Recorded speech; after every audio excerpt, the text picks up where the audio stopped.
que ara ja no veig res. Es veu bé la presentació, Judit. Es veu bé, Perfecte, Sí. gràcies, Imma.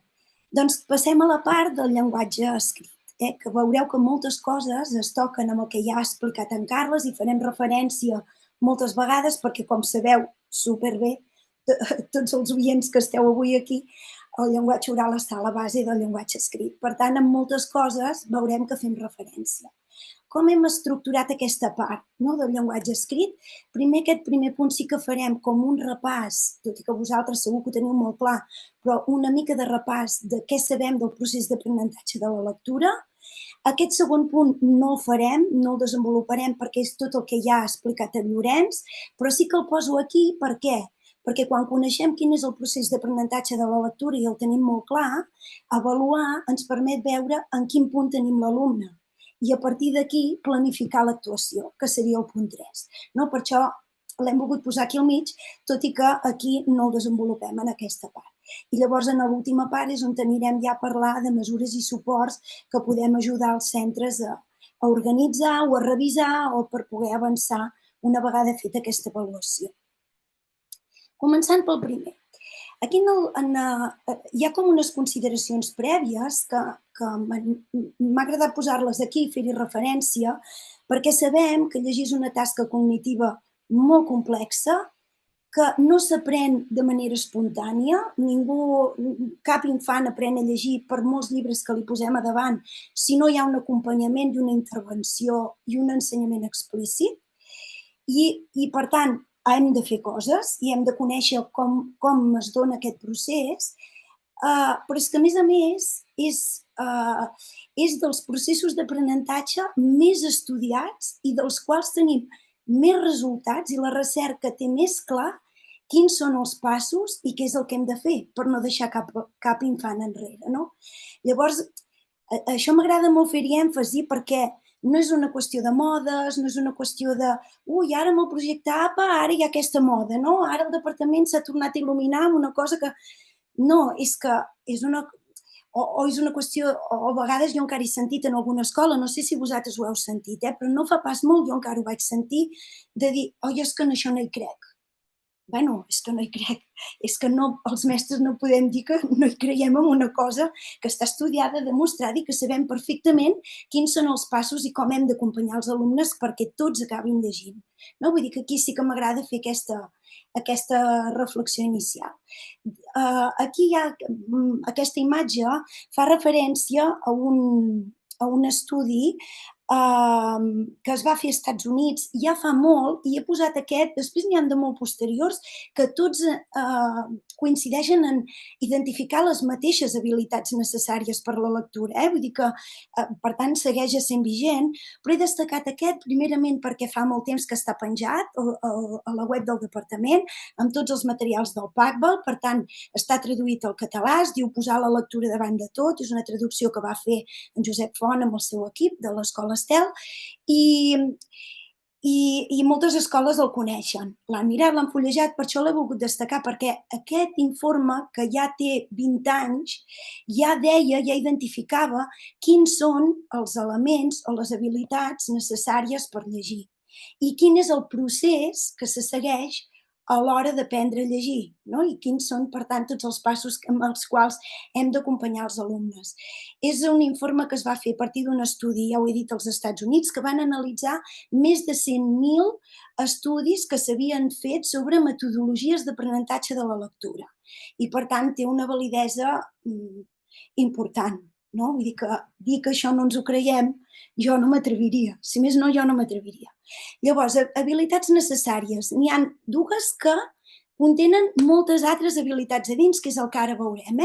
Una és la descodificació, aquesta habilitat per transformar els signes gràfics en sons, i l'altra és la comprensió, perquè no n'hi ha prou en descodificar, sinó que no entenem el que hem descodificat, la lectura no serveix. I, per tant, és l'altra de les grans habilitats que hem d'acompanyar. Si ens centrem en la primera, la descodificació, veiem que aquí això està fet expressament perquè no és que siguin uns passos que vagin exactament un darrere l'altre, però sí que segueixen aquesta progressió. Per què dic no exactament? Perquè podem estar treballant a la vegada consciència fonològica i principi alfabètic i a la vegada començar a fer descodificació i automatitzar. No és que hagi de ser primer això, segon això, però sí que segueixen a nivell de desenvolupament i d'aprenentatge de la lectura, segueixen aquesta seqüència. O sigui, primer de tot, el que necessitem perquè l'alumne tingui les prèvies i pugui començar a llegir és aquesta consciència fonològica que no us explicaré perquè vosaltres sabeu molt més que jo. No? Ser conscients de que aquesta unitat, aquesta tira fònica que sentim quan parlem, això és sempre oral, quan parlem de consciència fonològica, es divideix amb trossets que poden ser paraules, que poden ser síl·labes, que poden ser fonemes. No? I quan arribem a identificar els fonemes dins d'aquesta paraula que sentim, ja estem preparats o som capaços, estem més preparats per poder llegir. No? Quan som capaços de fer a, z, a, és casa, o al revés. Quins sons tu sents a la paraula casa i l'alumne et fa que, a, z, a, aquest ja el tenim a punt de poder treballar les altres habilitats amb moltes més garanties d'èxit. Segon pas, el principi alfabètic, els hi hem d'ensenyar que cada un d'aquests sons que sentim a la parla es correspon amb uns símbols escrits, no amb unes lletres. Això també no és una cosa que es faci automàticament, també és una cosa que hem d'acompanyar i que després veurem com podem acompanyar.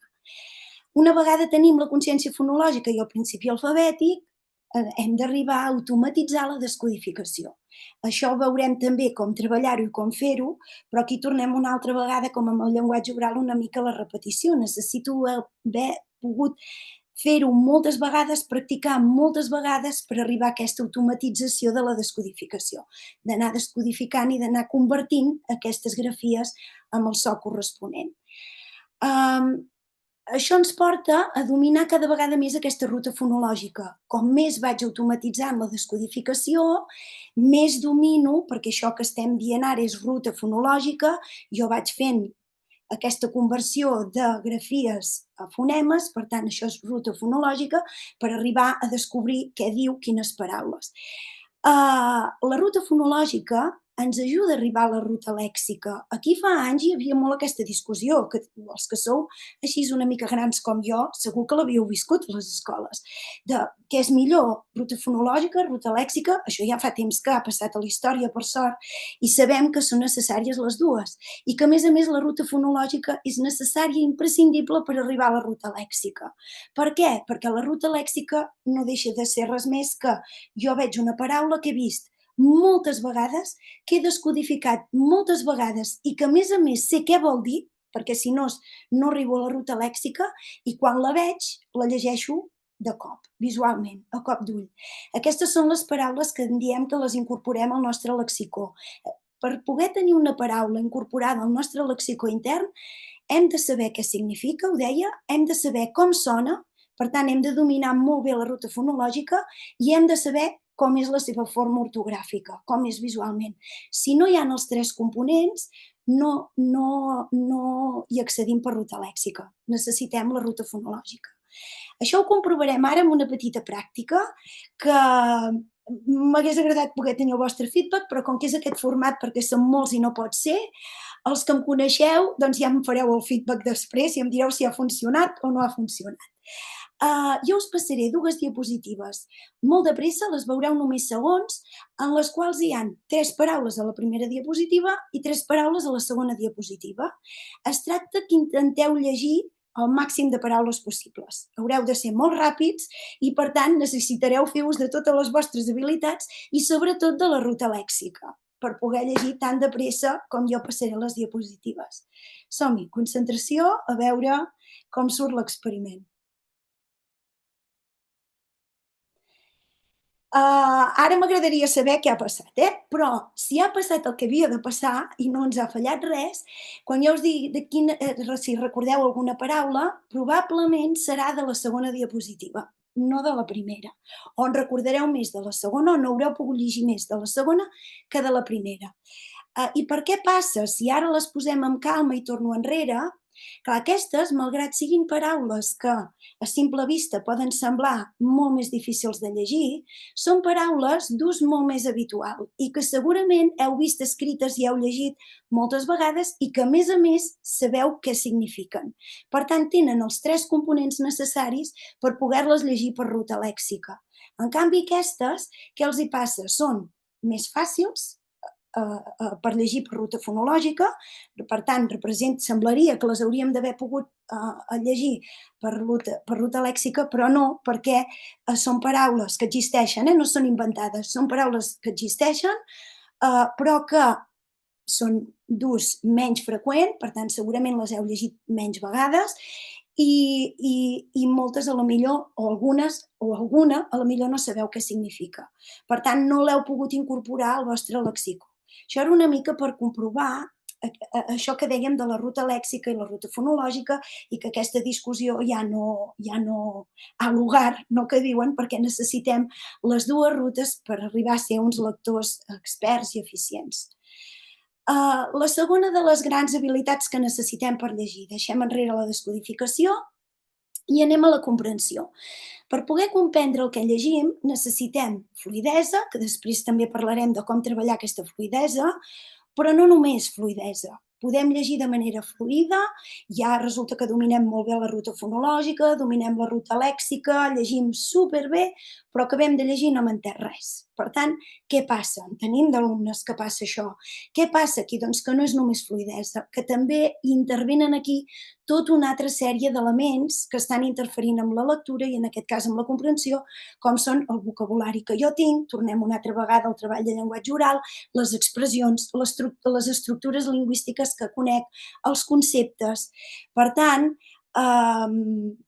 el treball del llenguatge oral aquí és molt, molt important, acaba influint molt directament en la comprensió lectora dels alumnes i també una altra part, que és aquesta d'aquí baix que poso metacognició, estratègies de lectura, hi ha una part de metacognició molt important també en la comprensió lectora que també s'ensenya i que també es treballa, que és totes aquelles habilitats o estratègies de lectura que en diem que utilitzem els lectors experts sense ni donar-nos en compte.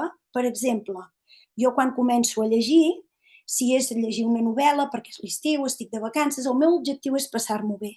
I automàticament aplicaré una sèrie d'estratègies com seran visualitzar el que estic llegint, fer hipòtesis, què passarà després, verificar hipòtesis, a veure si rectificar la hipòtesi que havia fet quan veig que no anava bé.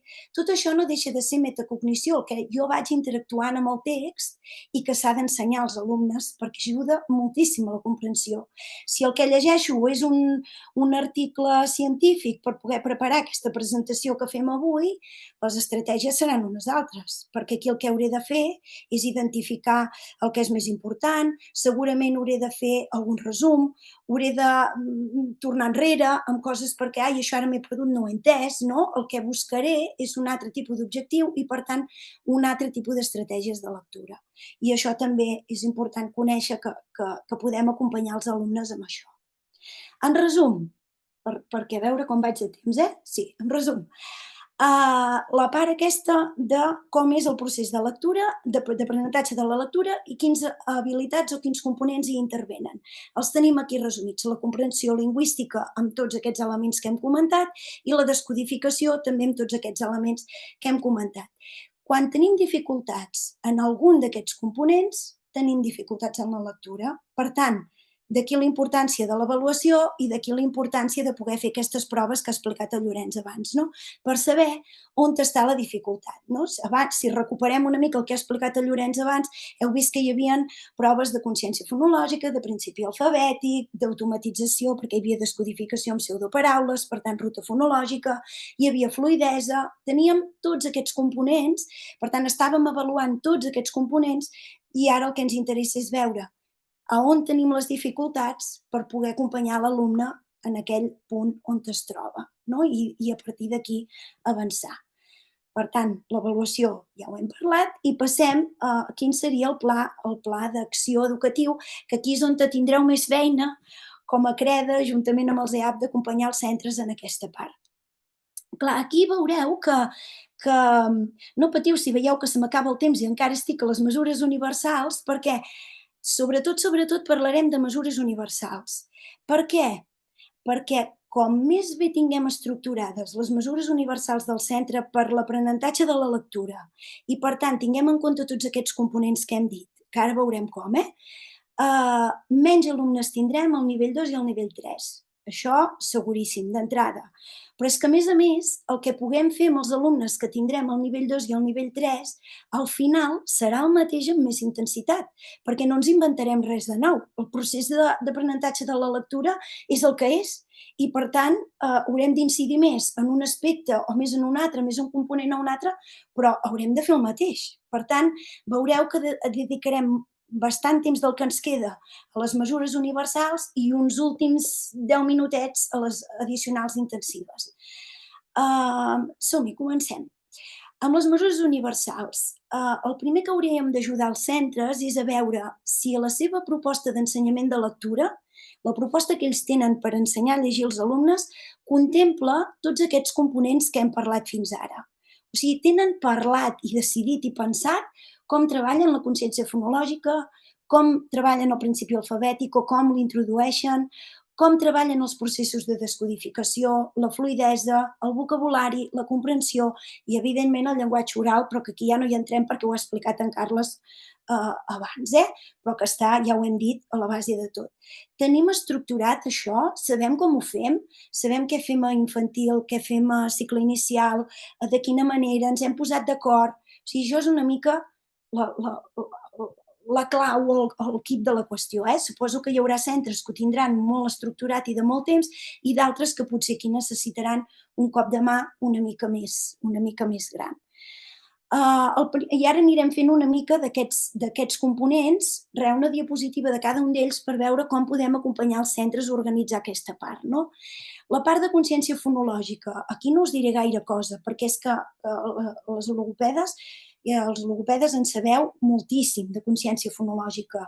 Jo aquí penso que els centres el que sí que està bé que tinguin clar és que la consciència fonològica també no és una qüestió de tot o res i que també té una progressió, no? Que és la que veiem aquí en aquest paraigües, una miqueta és més fàcil o és més a l'inici discriminar auditivament si una paraula té o no té un so, que no arribar a la consciència fonèmica, que és l'últim punt, que és el que al final necessitem per llegir, però que és ja la cirereta, no?, de dalt de tot de la consciència fonològica, quan ja ho domino tot, que és allò que us deia abans de ser capaç de fer tant l'anàlisi com la síntesi fonèmica, ser capaç de que si jo sento la paraula camió, sé que té 5 sons, que, a, i, o, i al revés, no? Si m'ho diuen per son, ser capaç de fer la síntesi i saber que allò m'està dient camió. Quan arribem aquí, això ja és el màxim. Hi ha poca cosa més de consciència fonològica que hem de fer perquè ja hem arribat al màxim, no? Però per arribar aquí hi ha uns passos que hem de seguir. I un cop hem arribat a aquesta consciència fonèmica és quan sí que estem preparats per començar a introduir aquest principi alfabètic, no? O l'alumne realment sí que li pot trobar un sentit a que aquell so es correspon a una grafia concreta que és aquesta que presentem i que t'ensenyem, no?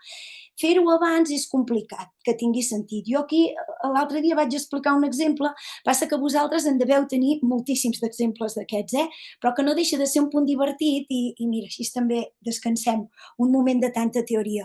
Però jo aquí m'ajuda molt un exemple que vaig viure amb el meu fill, que ara ja és gran, que ara ja té 18 anys i ara ja llegeix, però quan feia infantil, estàvem ja a P5 aleshores, jo estava bastant preocupada perquè veia que molts ja llegien paraules i ell no llegia paraules.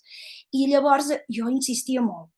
Què heu fet avui? I un dia em va dir, avui, mama, hem fet paraules curtes, paraules no, els noms curts i els noms llargs de la classe. I dic, molt bé.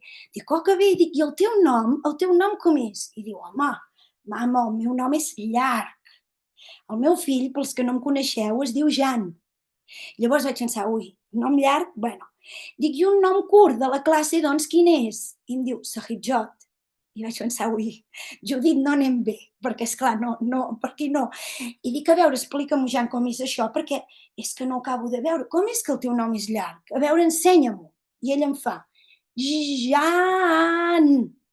Dic, i Sahibjot és curt? Diu, sí, clar, Sahibjot.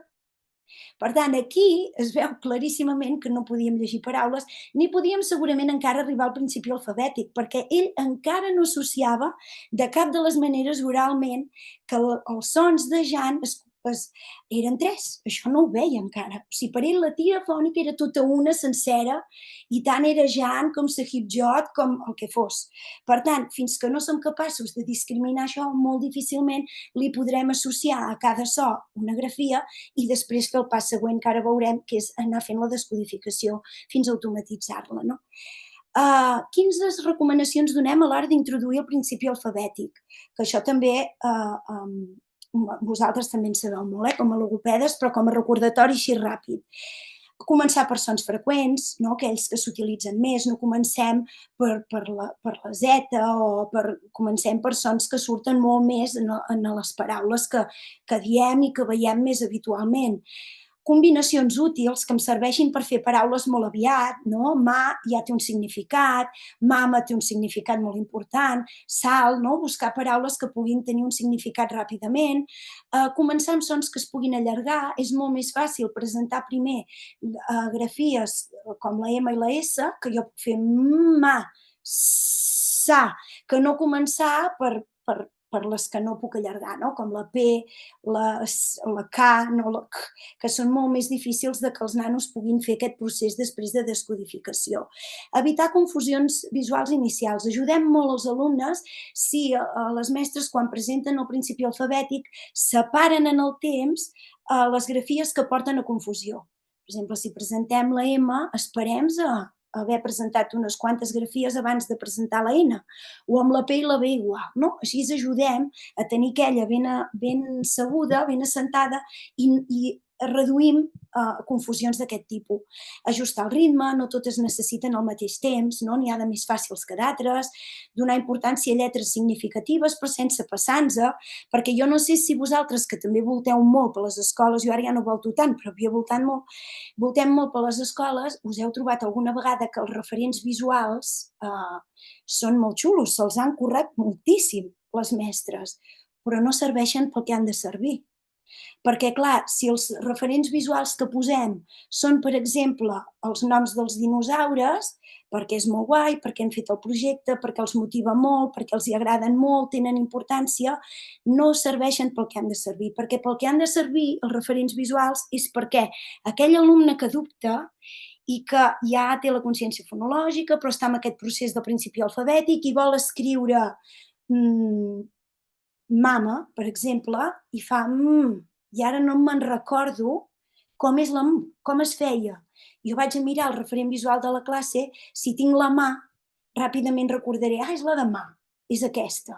Si tinc el nom d'un dinosaure, que ara mema no me'n ve cap, però n'hi ha amb totes les lletres de l'abecedari, és molt difícil que me'n recordi que és aquell el dinosaure que fa referència a la lletra que estic buscant.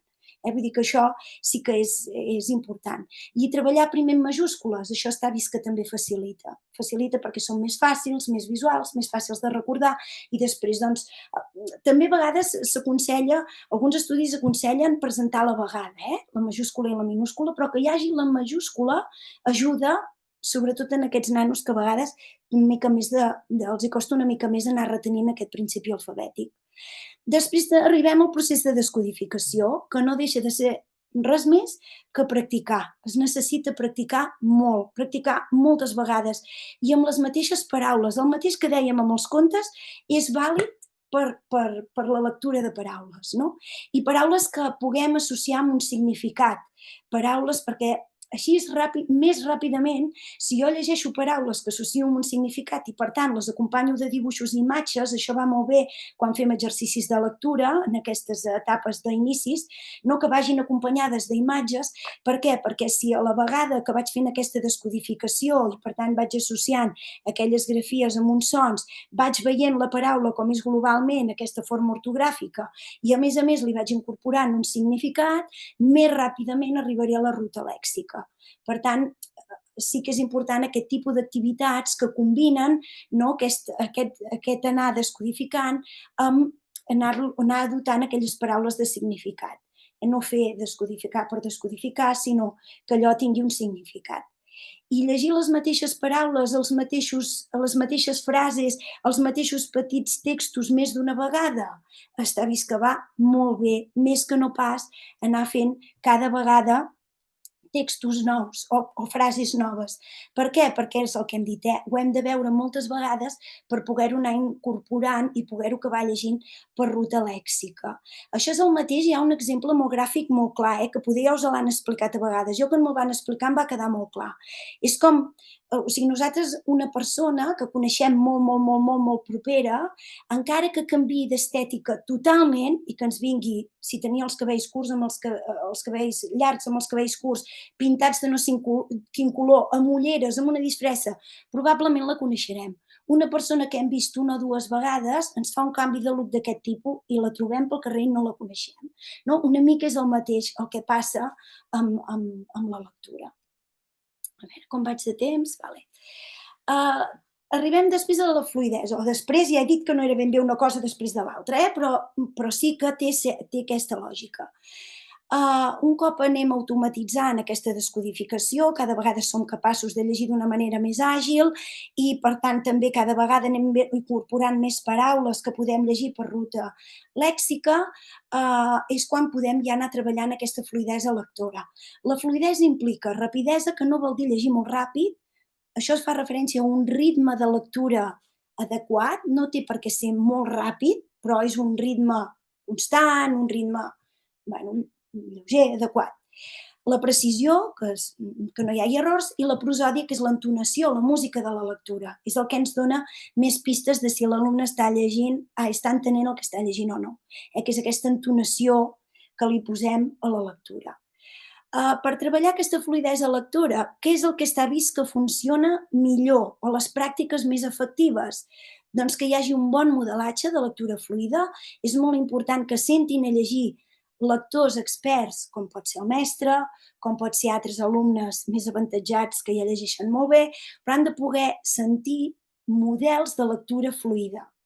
Suport durant la lectura en veu alta. Quan llegeixen, que hi pugui haver aquest suport. Hi ha diferents maneres de fer-ho. La lectura coral n'és una, que és llegim tots a la vegada i llavors ens posem a prop d'allà on sabem que hi pot haver alguna mica més de dificultat i l'alumne et va sentint i això li serveix de model per anar fent una mica aquesta fluïdesa. No? La lectura en eco, que és dir, jo llegeixo primer el paràgraf, ara el llegiu vosaltres. La lectura en parelles també està vist que dona molt bon resultat quan tenim un lector més expert llegint amb un lector encara aprenent. No? I sobretot si aquest lector expert sap què ha de fer i li hem explicat què ha de fer. Això és molt important. Si els expliquem i els preparem bé, les lectures en parella funcionen també molt bé. Lectures de textos variats per treballar la prosòdia, teatre, poesia, cançons, que això a les escoles es fa i va molt bé, i moltes oportunitats de lectura, el que dèiem abans de les lectures repetides. No és... No ha de ser pesat fer lectures, i no se'ls hi fa pesat, a més, perquè quan poden rellegir un text, sobretot alumnes que poden tenir alguna dificultat més a l'hora de la lectura, és l'oportunitat o l'única oportunitat o de les poques oportunitats que tenen d'experimentar ells mateixos una lectura fluida. Quan jo aquella lectura ja l'he llegit més d'una vegada és quan puc llegir-la fluidament i puc experimentar què és això de llegir de manera fluida i entendre el que estic llegint. Per tant, això és bo i, a més, els hi agrada als alumnes. No es fa pesat, i que per molt que sembli, no se'n fa. El tema del vocabulari. El vocabulari ja hem dit que condicionava molt la comprensió, és un dels predictors bastant clars de que l'alumne entendrà o no entendrà el text, el nivell de vocabulari que té, i per tant és un aspecte que també hem de treballar, perquè hi ha una part de vocabulari que s'adquireix de manera espontània, però hi ha una part de vocabulari, i això ho sabeu molt les logopedes perquè us en feu tip de treballar-ho amb els alumnes, el vocabulari relacionat amb temes més específics, aquest vocabulari més específic, que el sentim poques vegades o menys vegades, no s'incorpora de manera incidental, a no ser que el treballem d'una manera més explícita. Coses que ajuden, doncs, fer parades en la lectura per poder donar significat a les paraules poc habituals, podem fer glossaris a l'aula amb aquestes paraules poc habituals perquè ens vagin quedant allà recollides i les puguem anar repassant. Són activitats que ajuden molt, no? En aquest sentit, vocabulari i comprensió s'alimenten mútuament, perquè com més llegeixo, més comprenc, més vocabulari tinc, això ho sabem, però també com més vocabulari tinc, més comprenc i més ganes de llegir tinc. Vull dir que són bueno, dos components que es van retroalimentant. La comprensió lectora. Abans ja ho he dit una mica, ara ho passaré així més ràpid per no menjar-me tot el temps, però la comprensió lectora també es treballa i sabem que no hem de treballar només a la literal, que és la que més ràpidament tots els alumnes hi arriben, sinó sobretot la inferencial, perquè als alumnes els hi costa molt inferir informació a partir del que han llegit i del que saben. O sigui, d'això el text no ho diu, però quines pistes em dona perquè jo sí que ho puc deduir i ho puc saber.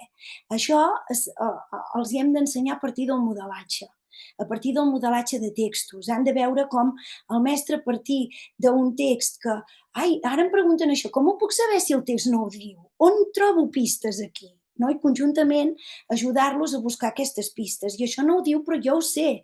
Vosaltres ho sabeu, no una miqueta ajudar-los a tota aquesta part. Igualment amb la crítica i valorativa i tot el treball d'estratègies de lectura que ja he anomenat abans. Fer explícites aquestes estratègies que els lectors experts utilitzem i que alguns alumnes acaben utilitzant i han arribat de manera espontània, no? Perquè és una estratègia que els hi ha anat bé i ells l'apliquen per poder entendre millor el que llegeixen, però alguns alumnes, si no els hi modelem i no els hi ensenyem, per si sols no arriben a aplicar aquestes estratègies. I llavors llegeixen com un autòmat, per dir d'una manera, i acaben de llegir i no han entès res, no? Perquè no s'han fet preguntes, perquè no han fet cap hipòtesi, no han reorganitzat res del que hi havia allà, no s'ho han imaginat, no han detectat errors, no? De dir, ui, si ara parla d'això i abans parlava d'allò, no lliga, no? Doncs això també són coses que hem de treballar i que una mica aquí, que ara s'ha acabat el bloc aquest de mesures universals, l'objectiu una miqueta aquí és ajudar els centres a reflexionar com treballen tot això que hem dit, si ho tenen o no ho tenen estructurat, en quin moment ho treballen, no si s'han posat d'acord o un ho treballa d'una manera, l'altre d'una altra, si segueix una lògica, no? Si ho ensenyem de manera explícita o esperem que els alumnes hi arribin per si mateixos, no? Una miqueta reflexionar sobre aquests elements de la lectura que són tan importants. I ara ja, per acabar, farem dos pinzellades de mesures addicionals i intensives i suports intensius. Clar, a nivell addicional, el que ens passarà d'entrada, que us trobareu a la CAEI, és que aquells alumnes que tinguem, en què realment hem vist que hi ha més barreres a l'aprenentatge, aquells que ens hagin sortit les proves amb uns nivells realment molt més baixos, a part de fer totes aquestes mesures universals que dèiem, haurem de fer alguna cosa més. Llavors, d'entrada, pensem que caldria, no?, passar un Prodiscat, no? Que això les escoles ja ho van coneixent i si no és l'EAP ho coneix i també i vosaltres també, molt, vull dir que els podeu acompanyar per veure si tenim aquí algun risc d'algun trastorn d'aprenentatge a la lectura, no?